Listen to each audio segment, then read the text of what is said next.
Task force ಅಲ್ಲಿ ಒಂದು ಪಟ್ಟಿ ಮಾಡಿದ್ರು. ನೀವ್ಯಾಕೆ ಆ ಥರ ನಾನು ಹೇಳಿದ ಲೆಕ್ಕ ಪಟ್ಟಿನ ಬಿಟ್ಟು ಹೆಂಗ್ ಮಿಸ್ ಆಗ್ಬಿಡ್ತದೆ? ಅಲ್ಲ ಯಾವ್ದು ಅದು ರೆಡ್ಡಿದು ಯಾವುದೋ ಒಂದು ಜಾಸ್ತಿ ಇದೆ. ಈಗ ನೀವು ಬಂಡೀಪುರ ಅಂತ ಇದಕ್ಕೋಸ್ಕರ ಅದು ಹೇಳ್ತದೆ, ಬಟ್ ಓವರ್ ಆಲ್ ಆಗಿ ನಾವೇನು ಲಿಸ್ಟ್ ಕೊಟ್ಟಿದ್ದೀವಿ ಅದ್ರಲ್ಲಿ 50% ಅಷ್ಟೇ ವಿಸಿಟ್ ಆಗಿರೋದು. ಓಕೆ, ಇನ್ನು ಉಳಿಕೆದೆಲ್ಲ ವಿಸಿಟ್ ಮಾಡಿ. ಒಂದು rightly or wrongly you have given 4 resorts detail wherein it is crystal clear that ಯಾವುದಕ್ಕೂ ESZ ಸಮಿತಿಯಿಂದ ಇದನ್ನ ಪಡ್ಕೊಂಡಿಲ್ಲ. ಇದು ಇಲೀಗಲ್, ಹೌದಲ್ಲ ಸರ್? ಎಷ್ಟು ದಿವಸ ಬೇಕು ನಿಮ್ಗೆ ಇದನ್ನು ತೆರವು ಮಾಡಿಸೋಕ್ಕೆ? Point number 1.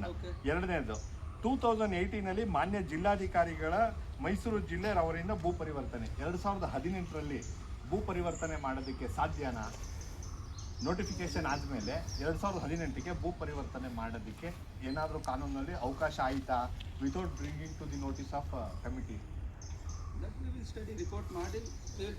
ನೀವು ಕ್ಲೋಸ್ ಡೋರ್ ಸ್ಟಡಿ ನಮಗೆ ಬೇಕಾಗಿಲ್ಲ, ಎಲ್ಲರಿಗೂ ಹೇಳಬೇಕು ಅಂತಾನೆ ನಾವು ನಿಮ್ಮಲ್ಲಿ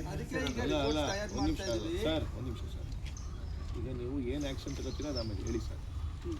ಈಗ ಇಲ್ಲಿ ಅಬ್ಸರ್ವೇಷನ್ ಈ ರಿಪೋರ್ಟ್ ಯಾವುದನ್ನು ನಾವು ಮಾಡ್ಕೊಂಡ್ಬಂದಿರಲಿಲ್ಲ ಸರ್, ನೀವು ಕೊಟ್ಟರೆ ರಿಪೋರ್ಟೇ ಓದ್ತಾ ಇರೋದು. ಅದು ಅದರಲ್ಲಿ ಲೋಪದೋಷ ಕಾಣ್ತಾ ಇದೆಯೋ ಇಲ್ವೋ ಅಷ್ಟು ಹೇಳಿ ಸರ್. ಇದೆ ಅಲ್ವಾ? ಅಷ್ಟೇ, ಅಷ್ಟು ಮಾಡಿ ಸರ್, ಸಾಕು, ಏನಿಲ್ಲ. ರಿಪೋರ್ಟ್ ಆಗಿದೆ, ಬಟ್ ಅದು ನೀವು ಒಬ್ಬ ಸಕ್ಷಮ ಅಧಿಕಾರಿಯಾಗಿ ಕಂಪ್ಲೇಂಟ್ಸ್ ರಿಸೀವ್ ಆದಮೇಲೆ from RC office we have receive directions. Team task force form ಆಗಿದೆ. Task force is preparing report. ಈಗ ಟೈಮ್ ನಮ್ಗೆ whatever the time available ಅದರಲ್ಲಿ ನಾವು ರಿಪೋರ್ಟ್ ಸಬ್ಮಿಟ್ ಮಾಡಿದ್ವಿ. ಸ್ಟಿಲ್ ಫ್ಯೂ ಆರ್ ಮಿಸ್ಸಿಂಗ್ ಅಂತ ಹೇಳಿದ್ರಿ, ಅದನ್ನು ನೆಕ್ಸ್ಟ್ ಟಾಸ್ಕ್ ಫೋರ್ಸ್ ಒಂದು ಇನ್ಸ್ಪೆಕ್ಷನಲ್ಲಿ ದಟ್ ಆಲ್ಸೋ ಪಾಯಿಂಟ್ ಅಲ್ಲಿ ಅಲ್ಲಿ ಇದಂತೂ ಕಾಣ್ತಾ ಇದೆ ಅಲ್ವಾ, ವೈಲೇಷನ್ ಕಾಣ್ತಾ ಇದೆ. ಈಗ we will discuss it next ಸಮಿತಿಯಲ್ಲಿ ಕೂತು ಈ ತರ ವೈಲೇಷನ್ಸ್ ಇದೆ, what action to be taken ಅನ್ನೋದು ಅವ್ರ ಮಾತು ಸರ್.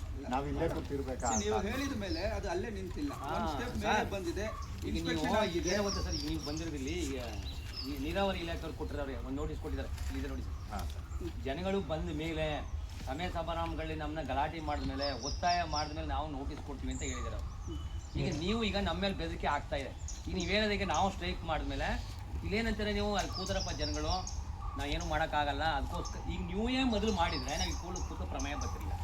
ಈಗ ಏನಾಯ್ತು ಗೊತ್ತಾ, ಮೊನ್ನೆ ಹೋಗಿ ಗಲಾಟೆ ಮಾಡೋಣ ನನ್ನ ಮೇಲೆ ಧಮಕಿ ಆಗ್ತಾನೆ, ಗೊತ್ತಿರ್ಬೋದು ಎಲ್ಲ ವಿಡಿಯೋಗಳೆಲ್ಲ ನಾವೆಲ್ಲ ಕಂಪ್ಲೇಂಟ್ ಕೊಡಿ. ಈಗ ನೀವು ತೋರಿಸ್ತೀರಾ ಇಂಡಿವಿಜುವಲ್ ಪರ್ಸನ್, ಇಂಡಿವಿಜುವಲ್ ಅಲ್ಲ, ಅವನ ಮನೆಗೆ ಒಂದು ನಿಮಿಷ ಅವನ ಮನೆಗೆ ಹೋಗಿಲ್ಲ ನಾನು. ನಾ ಕೇಳಿದ್ರೆ ಸಫಾರಿ ಇಟ್ಕೊಂಡು ವಿಡಿಯೋ ಮಾಡಿದಾನೆ, ಅದಕ್ಕೂ ಇಲಾಖೆ ಅಲ್ಲಲ್ಲ, ಇಲಾಖೆ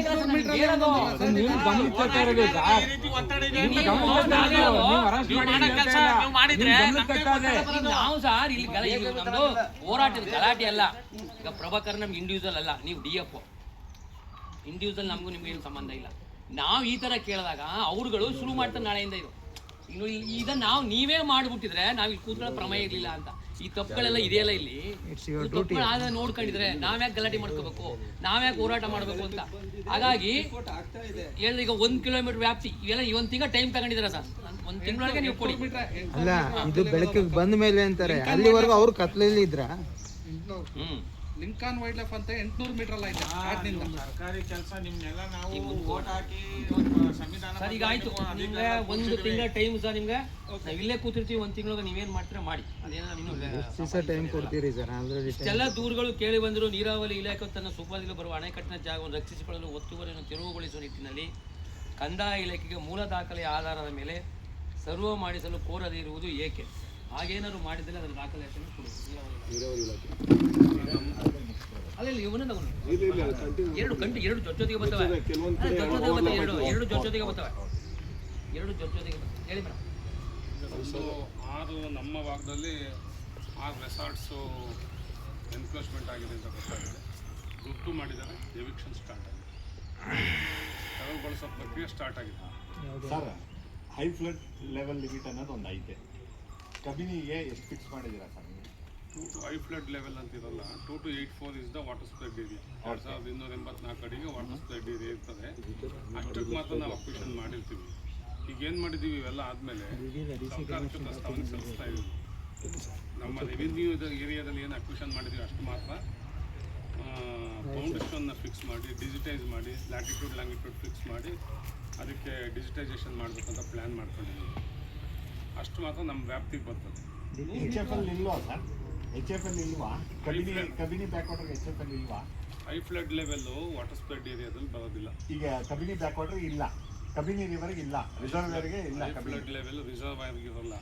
ಫ್ಲಡ್ ಲೆವೆಲ್ ರಿವರ್ಗೆ ಇರ್ತದೆ. ಮತ್ತೆ ಏನು ಬಫರ್ ಝೋನ್ ಲಿಮಿಟ್ ಏನು? ವೆಯ್ಟ್ 2 to 8 ಬರ್ತಿದಂಗೆ ನಾವೇನು ಇಟ್ಕೊಂಡಿರೋಲ್ಲ ಅಲ್ಲಿ ಹೈ ಫ್ಲಡ್ ಆಗೋದು. ಅದೇ ಅದೇ ಹೋಯ್ತು. ಬಿಡ್ತಾನೆ ಇದ್ದೀವಿ. ಬಿಡ್ಲಿಲ್ಲ ಅಂದ್ರೆ ಡ್ಯಾಮ್ ಉಳಿಯಲ್ಲ. ಹೈ ಫ್ಲಡ್ ಲೆವೆಲ್ ಯಾಕೆ ಬರಲ್ಲ ಅಂತಂದರೆ ಹೈ ಫ್ಲಡ್ ಲೆವೆಲ್ ಇಟ್ಕೊಂಡ್ರೆ ಡ್ಯಾಮ್ ಉಳಿಯಲ್ಲ. ಹಾಗಾಗಿ 2 to 8 ರೀಚ್ ಆಗೋಕ್ಕಿಂತ ಮುಂಚೆನೇ ಬಿಡೋಕ್ಕೆ ಸ್ಟಾರ್ಟ್ ಮಾಡ್ತೀವಿ. ಆಮೇಲೆ ನಮಗಿರೋದು ಬರೀ 6 hours ಟೈಮ್ ಮಾತ್ರ. ಮುತ್ತಿನಕೆರೆ ಅಂತ ಒಂದು CWC ಬೇಸ್ ಸ್ಟೇಷನ್ ಇರುತ್ತೆ. ಅಲ್ಲಿಂದ ನಮಗೆ ಡ್ಯಾಮಿಗೆ ಬರೋಕ್ಕೆ 6 hours ಟೈಮ್ ಇರ್ತದೆ. 6 hours ಟೈಮಲ್ಲೇ ನಾವು ನೀರನ್ನ ಖಾಲಿ ಮಾಡೋಕ್ಕೆ ಶುರು ಮಾಡ್ತೀವಿ. ಅದಕ್ಕೆಲ್ಲ ಹೈ ಫ್ಲಡ್ ಲೆವೆಲ್ಲು ನೀರು ಅಲ್ಲೋಗುತ್ತೆ ಇಲ್ಲೋಗುತ್ತೆ ಅಂತ ವಾಟರ್ ಸ್ಪ್ರೆಡ್ ಏರಿಯಾನ ನಾವು ಮಾರ್ಕ್ ಮಾಡಿದ್ವಿ. ಕಲ್ಲುಗಳು ಅಲ್ಲಲ್ಲಿಗೆ ಈಗಲೂ ನನ್ನ ಹತ್ರ 2 ವೀಡಿಯೋ ನೀವು ತೋರಿಸ್ತೀನಿ ನಿಮಗೆ. ಕಲ್ಲುಗಳು ಇದ್ದಾವೆ. ಈ ರಿಸಾರ್ಟ್ಸ್ ಏನಿರ್ತದೆ, ರೆಸಾರ್ಟ್ಸ್ ಏನು ಆರಿತ್ತು ಅವು ಗುಂಪು ಮಾರ್ಕ್ ಮಾಡಿಕೊಟ್ಟಿದ್ದಾರೆ ರೆವಿನ್ಯೂ ಅಥಾರಿಟಿ. ಅದನ್ನ ಎವಿಕ್ಷನ್ ಸ್ಟಾರ್ಟ್ ಮಾಡಿ ಅಕ್ವಿಷನ್ ಮಾಡಿದ್ರೆ ಬೌಂಡ್ರಿ ಇದೆ ನಿಮಗೆ ಜನಗಳಿಗೆ ರೈತರ ಹತ್ರ ಜಮೀನಿಗೆ ಅಕ್ವಿಷನ್ ಮಾಡ್ಕೊಂಡ್ರೆ ಬೌಂಡ್ರಿ ಇದೆ. ಬೌಂಡ್ರಿ ಇದೆ ಅಲ್ವಾ? ನಾನು ಹೇಳ್ತೀನಿ. ಮತ್ತೆ ಬಫರ್ ಝೋನ್ ಎಷ್ಟು ಲಿಮಿಟ್ ಇರುವಂಥದ್ದು? ಬಫರ್ ಝೋನು ನಮಗೆ ಬರೋದಿಲ್ಲ. ಏನು ಬರೋದಿಲ್ಲ. ರೆವಿನ್ಯೂ ಡಿಪಾರ್ಟ್ಮೆಂಟ್ ಎಷ್ಟು ಬೇಕು ಹೇಳ್ಬಿಡಿ ಸರ್, ಪೂರ್ತಿ ಹೇಳ್ಬಿಡಿ. ನಮ್ಮ ಬೌಂಡ್ರಿ ಅಷ್ಟೇ. ನಾವೇನು ಅಕ್ವಿಷನ್ ಮಾಡಿದ್ವಿ ಅಷ್ಟಕ್ಕಷ್ಟೇ ಕಸ್ಟೋಡಿಯನ್ ನಾವು. ನಾವೇನು ಅಕ್ವಿಷನ್ ಮಾಡಿದ್ವಿ, ಅಕ್ವಿಷನ್ ಮಾಡಿಬಿಟ್ಟು ನಿಮ್ಮದು ಏರಿಯಾ ಅಕ್ವಿಷನ್ ಮಾಡಿದ್ವಿ ನಾವು ರೈತರು. ಅಲ್ಲಿಂದ ಆಚೆ ಹೋಗ್ಬಿಟ್ಟು ನಮ್ಮ ಬೌಂಡ್ರಿ ಅಂತ ನಾವು ಕೇಳಲ್ಲ ಅವರು. ಈಗ ನ್ಯಾಷನಲ್ ಹೈವೇನಲ್ಲಿ 48 ಮೀಟರ್ ಸೆಂಟ್ರಲ್ ಲೈನಿಂದ ನೋ ಆಕ್ಟಿವಿಟೀಸ್ ಅಂತ ಮಾಡಿದ್ದಾರೆ. ಅರ್ಥ ಓನರ್ಶಿಪ್ ನಾವಲ್ಲ, ಅವರೇ owner. But no construction activities to be taken ಅಂತಿದೆ. ಇಲ್ಲೂ ಅಷ್ಟೇ. Buffer zone that will be taken care of other department. ನಮ್ಮ ಡಿಪಾರ್ಟ್ಮೆಂಟ್ಸ್ ನಾವೇನು ಅಕ್ವೈರ್ ಮಾಡಿದ್ವಿ ಅಷ್ಟು ಓನಲ್ಲ. ನಿಮ್ಮಲ್ಲಿ ನೋ ಕನ್ಸ್ಟ್ರಕ್ಷನ್ ಝೋನ್ ಎಷ್ಟು ಸರ್? ಈಗ ನಾನು ಕೇಳ್ತಾ ಇರೋದು ನೋ ಕನ್ಸ್ಟ್ರಕ್ಷನ್ ಝೋನ್ ಅಂತ ನಾವು ನಿಗದಿ ಮಾಡಿಲ್ಲ. ಕೋರ್ಟ್ಗಳು ನಿಗದಿ ಮಾಡೈತೆ, ನಿಮಗೆ ಮಾಹಿತಿ ಇಲ್ಲ ಅಂತ ಹೇಳಿ NGT ಆರ್ಡರ್ಗಳು ನಾನು ಕೊಡ್ತೀನಿ. ಒಂದು ಕೆಂಗೇರಿ ಮೋರಿಗೂ ಬಫರ್ ಝೋನ್ ಐತೆ. As a custodian, as a custodian being a custodian ಅನ್ನೋದೇನೆ ಅಂತ ಅಂದ್ರೆ ಕಸ್ಟೋಡಿಯನ್ ನಾವೇನು ಅಕ್ವಿಷನ್ ಮಾಡಿದ್ದೀವಿ ಅಷ್ಟಕ್ಕಷ್ಟೇ ಕಸ್ಟೋಡಿಯನ್ ನಾವು. ಅಷ್ಟದ್ದು ಮಾತ್ರ ಪ್ರೊಟೆಕ್ಟ್ ಮಾಡ್ತೀವಿ. ಈಗಾಗಲೇ ನಾನು ಹೇಳಿದೆ ನಿಮಗೆ, ಇನ್ನು ಮುಂದಕ್ಕೆ ಕಲ್ಲುಗಳನ್ನೆಲ್ಲ ನಡೆಸಿ ಅದಕ್ಕೆ ಡಿಜಿಟೈಸೇಷನ್ ಮಾಡಿ ಲ್ಯಾಟಿಟ್ಯೂಡ್ ಲ್ಯಾಂಗಿಟ್ಯೂಡ್ ಫಿಕ್ಸ್ ಮಾಡಿ ಒತ್ತುವರಿ ಮಾಡ್ತಾ